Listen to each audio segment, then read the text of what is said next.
João capítulo 11. A ressurreição de Lázaro. Estava então enfermo um certo Lázaro, de Betânia, a aldeia de Maria e de sua irmã Marta. E Maria era aquela que tinha ungido o Senhor com unguento. Ele tinha enxugado os pés com os seus cabelos, cujo irmão Lázaro estava enfermo. Mandaram-lhe, pois, suas irmãs dizer: Senhor, eis que está enfermo aquele que tu amas. E Jesus, ouvindo isto, disse: Esta enfermidade não é para a morte, mas para a glória de Deus, para que o Filho de Deus seja glorificado por ela. Ora, Jesus amava a Marta e a sua irmã e a Lázaro. Ouvindo, pois, que estava enfermo, ficou ainda 2 dias no lugar onde estava. Depois disto, disse aos seus discípulos: Vamos outra vez para a Judéia. Disseram-lhe os discípulos: Rabi, ainda agora os judeus procuravam apedrejar-te, e tornas para lá? Jesus respondeu: Não há 12 horas no dia? Se alguém andar de dia, não tropeça, porque vê a luz deste mundo. Mas se andar de noite, tropeça, porque nele não há luz. Assim falou e depois disse-lhes: Lázaro, o nosso amigo, dorme, mas vou despertá-lo do sono. Disseram, pois, os seus discípulos: Senhor, se dorme, estará salvo. Mas Jesus dizia isto da sua morte. Eles, porém, cuidavam que falava do repouso do sono. Então Jesus disse-lhes claramente: Lázaro está morto, e folgo por amor de vós, de que eu lá não estivesse, para que acrediteis, mas vamos ter com ele. Disse, pois, Tomé, chamado Dídimo, aos condiscípulos: Vamos nós também, para morrermos com ele. Chegando, pois, Jesus, achou que já havia 4 dias que estava na sepultura. Ora, Betânia distava de Jerusalém quase 15 estádios. E muitos dos judeus tinham ido consolar a Marta e a Maria acerca de seu irmão. Ouvindo, pois, Marta que Jesus vinha, saiu-lhe ao encontro. Maria, porém, ficou assentada em casa. Disse, pois, Marta a Jesus: Senhor, se tu estivesses aqui, meu irmão não teria morrido.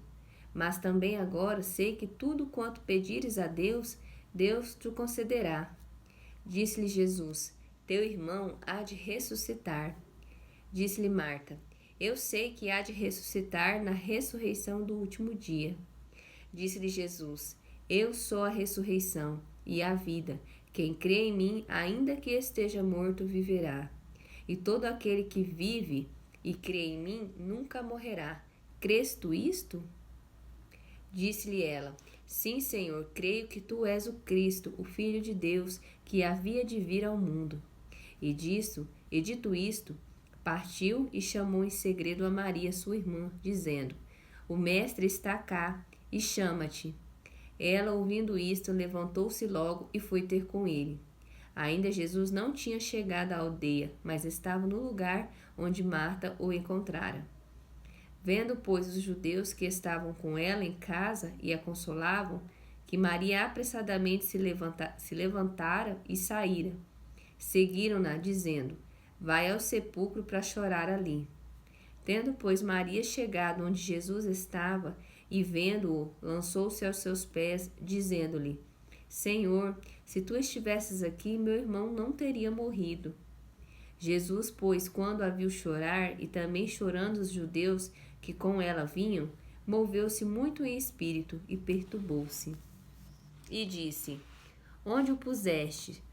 Disseram-lhe: Senhor, vem e vê. Jesus chorou. Disseram, pois, os judeus: Vede como o amava. E alguns deles disseram: Não podia ele, que abriu os olhos ao cego, fazer também com que este não morresse? Jesus, pois, movendo-se outra vez muito em si mesmo, veio ao sepulcro, e era uma caverna, e tinha uma pedra posta sobre ela. Disse Jesus: Tirai a pedra. Marta, irmã do defunto, disse-lhe: Senhor, já cheira mal, porque é já de 4 dias. Disse-lhe Jesus: Não te hei dito que, se creres, verás a glória de Deus? Tiraram, pois, a pedra, e Jesus, levantando os olhos para o céu, disse: Pai, graças te dou por me haveres ouvido. Eu bem sei que sempre me ouves, mas eu disse isto por causa da multidão que está em redor, para que creiam que tu me enviaste. E tendo dito isto, clamou com grande voz: Lázaro, sai para fora. E o defunto saiu, tendo as mãos e os pés ligados com faixas e o seu rosto envolto num lençol.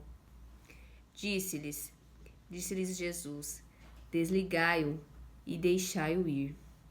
Muitos, pois, dentre os judeus que tinham vindo a Maria e que tinham visto o que Jesus fizera, creram nele. Os fariseus formam conselho para matarem Jesus. Mas alguns deles foram ter com os fariseus e disseram-lhes o que Jesus tinha feito. Depois, os principais dos sacerdotes e os fariseus formaram conselho e diziam: Que faremos? Porquanto este homem faz muitos sinais. Se o deixarmos assim, todos crerão nele, e virão os romanos e tirar-nos-ão o nosso lugar e a nação. E Caifás, um deles, que era sumo sacerdote naquele ano, lhes disse: Vós nada sabeis, nem considerais que nos convém que um homem morra pelo povo, e que não pereça toda a nação. Ora, ele não disse isto de si mesmo, mas sendo sumo sacerdote naquele ano, profetizou que Jesus devia morrer pela nação. E não somente pela nação, mas também para reunir em um corpo os filhos de Deus, que andavam dispersos. Desde aquele dia, pois, consultavam-se para o matarem. Jesus, depois, já não andava manifestamente entre os judeus, mas retirou-se dali para a terra, junto ao deserto, para uma cidade chamada Efraim. E ali andava com os seus discípulos, e estava próxima à Páscoa dos judeus. E muitos daquela região subiram a Jerusalém antes da Páscoa para se purificarem. Buscavam, pois, a Jesus e diziam uns aos outros, estando no templo: Que vos parece? Não virá a festa? Ora, os principais dos sacerdotes e os fariseus tinham dado ordem para que, se alguém soubesse onde ele estava, o denunciasse para o prenderem. Aleluia. Amém.